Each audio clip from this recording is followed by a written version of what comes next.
Muito obrigado por estar assistindo a esse vídeo. Na verdade, a pessoa que vai mais se beneficiar dele é o seu assistido, o idoso, a pessoa que você precisa acompanhar com cuidadores ou aquele que tem necessidades especiais. Porque essas dicas, como eu falei, elas são o resultado da minha experiência prática em cuidar da minha avó originalmente, eu vou compartilhar agora com a sua família, ok? A primeira dica, então, fala sobre o custo de se manter um cuidador ou um serviço de cuidador na sua residência. Para exemplificar, eu preparei 3 casos, na verdade são 6, mas eu separei em casos de 3, para poder ficar mais fácil. E o primeiro caso eu chamei de caso A. Bom, cada uma das planilhas, elas são divididas em 5 ou 6 itens, também de A até E, ok? O primeiro item é o contra-cheque. O contra-cheque é composto, que é o item A, de salário base mais adicionais legais. Para o primeiro caso, eu considerei um cuidador trabalhando em horário comercial, de segunda a sexta-feira. Ele não tem, nesse caso, não tem desconto de INSS, então o contra-cheque bruto é igual ao contra-cheque líquido, ok? Mas se você tiver um cuidador trabalhando em 12 por 36, que é dia sim, dia não, noite sim, noite não, desde que o contra-cheque, o valor bruto e líquido dele seja R$ 1.300, esse caso vai representar bem a sua realidade, tá? Então, R$ 1.300 de contra-cheque líquido. O item B eu considerei 23 dias de transporte, vai ter uma média de 21 a 23 dias por mês de quem trabalha de segunda a sexta, com R$ 15 por dia, então vai dar um total de R$ 345 de transporte. No item C eu considerei um plantonista, que é para o caso da família precisar substituir em caso de falta, cobrir uma noite que não estava prevista, você pode tirar esse item se não for o seu caso, e obviamente ajustar no B o transporte, se o seu transporte for a mais ou for a menos, ok? O item D é social, que é o DAE, a guia do social, ele é 28% sobre o contra-cheque bruto, 28% sobre A. No nosso caso aqui, R$ 364. E para o caso de você ter uma empresa te acompanhando, cobrindo, substituindo cuidadores, acompanhando, controlando ponto, gerando contra-cheque, fazendo admissão e rescisão, eu considerei um valor de R$ 880, que é um valor de mercado para esse tipo de situação. Isso vai dar um total de R$ 2.979 por mês, praticamente R$ 3.000 por mês, para poder manter um cuidador em horário comercial ou em outro formato legal que o salário base fique por volta de R$ 1.300. No caso B, eu considerei 2 cuidadores se revezando em 12 por 36, trabalha 12 horas num dia, folga no dia seguinte. Cada um deles ganhando R$ 1.300. Então, o seu item A, que é salários mais adicionais legais, lembrando que os adicionais legais podem variar em função da quantidade de horas extras que os seus cuidadores fizerem, se eles trabalham ou não à noite, ok? Se eles trabalham ou não em feriados, que aí vai se incluir o DSR, que é ou RSR, que é o repouso semanal remunerado, descanso semanal remunerado, tá? Então, considerando que tudo isso já está no seu contra-cheque, deu R$ 1.300, para esses 2 cuidadores você está gastando R$ 2.600 por mês. 31 dias de transporte a R$ 15, R$ 465. No item C eu considerei um plantonista de R$ 100, para aquele caso de falta ou de alguma eventualidade. O DAE, nesse caso, 728, e a supervisão da empresa, se for o seu caso, R$ 1.000, totalizando R$ 4.893. Ok? 12 horas por dia, 7 dias por semana. E o caso C é o caso de 3 cuidadores se revezando para cobrir 24 horas por dia, 7 dias por semana. Lembrando que os casos A, B e C são quando a família está fazendo a contratação direta dos cuidadores. Okay? A empresa está simplesmente supervisionando, acompanhando esse trabalho, mas o contratante legal é uma pessoa física, é a família. Tá? Depois eu posso explicar para vocês com mais detalhes se valeria a pena fazer a admissão desses cuidadores no nome de um familiar ou no nome da pessoa assistida. Em geral, é mais interessante fazer no nome da pessoa assistida, mas isso a gente vai conversar numa outra ocasião. Uma dúvida muito comum das famílias é como é que eu calculo o total anual, porque eu tenho férias, tenho 13º, né, eu estou fazendo a contratação direta, mas eu preciso saber quanto eu vou gastar nesses períodos.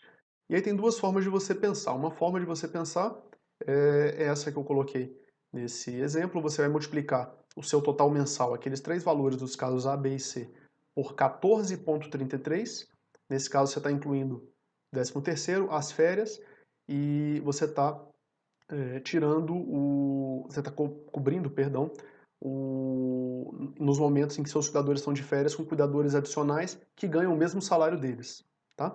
Então você multiplica aqueles totais mensais por 14,33, mas subtrai 2 vezes o valor da supervisão no caso de ter uma empresa. Tá? Por quê? Porque a supervisão ela é cobrada 12 meses por ano.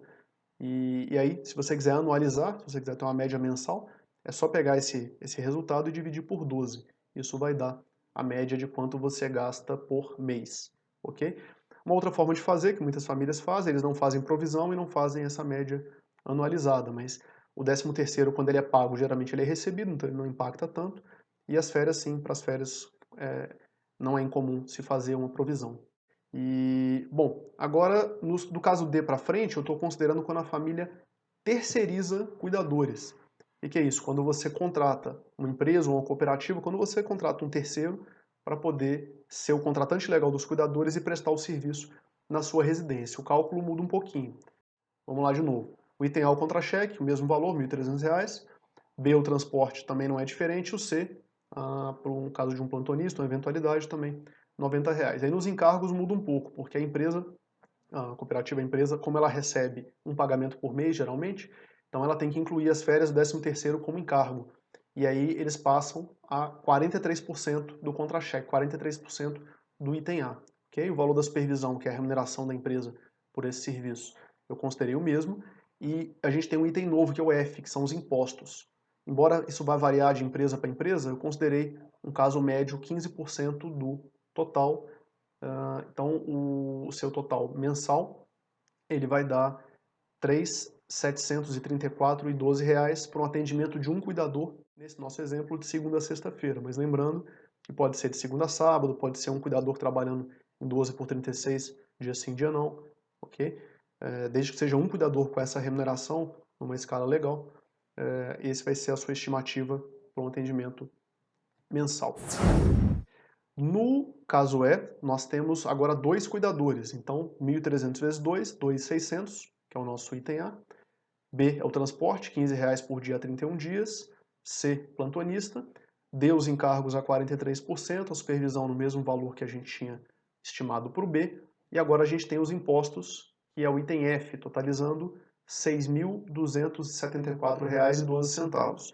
E para o terceiro caso, 3 cuidadores se revezando para cobrir 24 horas por dia, 7 dias por semana, 1.300 vezes 3, 3.900. Transporte é o mesmo do caso anterior, estimando R$ 150 de plantonista por mês para eventualidades, para coberturas, como faltas. Encargos 43%, a supervisão estimada em R$ 1.300 e 15% de imposto, totalizando R$ 8.814. Ok? Neste caso, no caso da terceirização, para calcular o total não é muito fácil, é só multiplicar esses valores por 12, porque as empresas, elas por padrão, vão cobrar um mês uma cobrança, elas não vão cobrar separado o 13º ou as férias, ok?